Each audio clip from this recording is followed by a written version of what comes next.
Hello boys and girls, welcome back to the channel. So we're back with CAVALIER Event Quest, Chapter 2, Map 1 for X-Men Prodigal Son. This month is CAVALIER Event Quest for Marvel Contested Champions, and we've brought in pretty much the Killmonger synergy with Void, Killmonger, and Winter Soldier. This is to clear the line because you get rewarded for when a debuff expires, when a damaging debuff expires, and you're using a skill attacker, then you gain this passive fury, which increases your attack by 35% damage. So Killmonger is pretty much going to be our guy for the line. And then the boss is Morning Star. So we've brought in both Captain America Infinity War. Killmonger might be useful for him as well as Magneto for that. So I'll clear the lane and we'll see you at the boss. Okay team, so we cleared the lane. We're finally at the boss. We pretty much used Killmonger to clear most of that lane. And now the boss is Morningstar, who normally is not that difficult of a boss, but she's a little bit tricky actually this time. So obviously if you hit into her, she's got the bleed. She starts with a couple of souls, which is not a problem.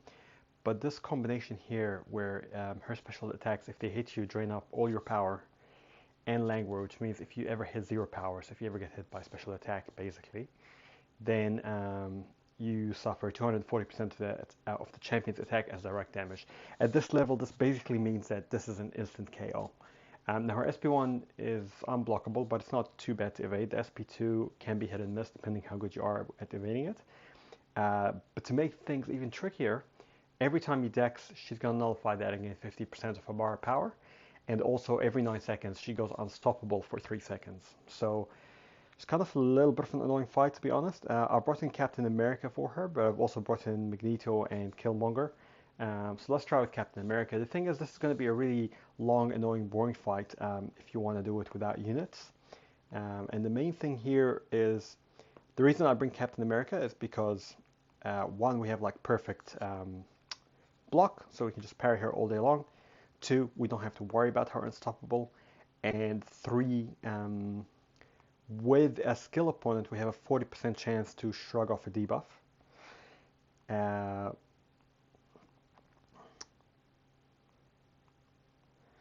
And also we have the pacify mastery 30%. So it kind of takes care of a lot of the problems that we're going to have with her, and it deals with the unstoppable problem quite well. The problem is it's not absolutely foolproof. Obviously, because you can still get a bleed on you. You're still not, you're still not fully immune, but he does solve a lot of the problems that she has. Magneto will as well, because he's got magnetized. He can magnetize her, which means a lot of her ability accuracy is reduced. So less chance of proccing on Unstoppable, less chance of proccing Languor if you ever drop to 0, less chance of proccing the bleed as well. The annoying thing, or the tricky thing, is there's no real quick way to get in at her because you have to manage the power. Maybe Ghost would be really good for her, but I didn't bring my Ghost team this time, so.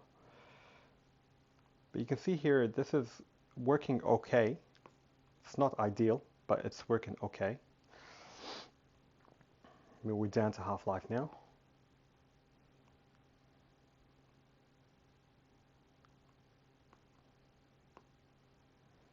But it's a little bit of a slow, boring fight, and it's really RNG dependent as well, because it's all about like parry heavy all day long. And then you want to make sure that you don't get a debuff on you, which you don't really control. It's just sometimes you get a bleed on you and it kills you with 90% life to go. Sometimes you don't. Sometimes you're talking and you get hit by her SP1. But I mean, I think that was a pretty decent run. So we took kind of like 2/3 of her life there. So we'll jump in with Magneto. And the cool thing about Magneto is we can use the same strategy, and she's magnetized, so a lot of her abilities are reduced, and we're going to build up our prowess charges. The tricky thing about Magneto is we can't throw an SP3, obviously. So we're just going to have to stick to an SB1 or an SB2.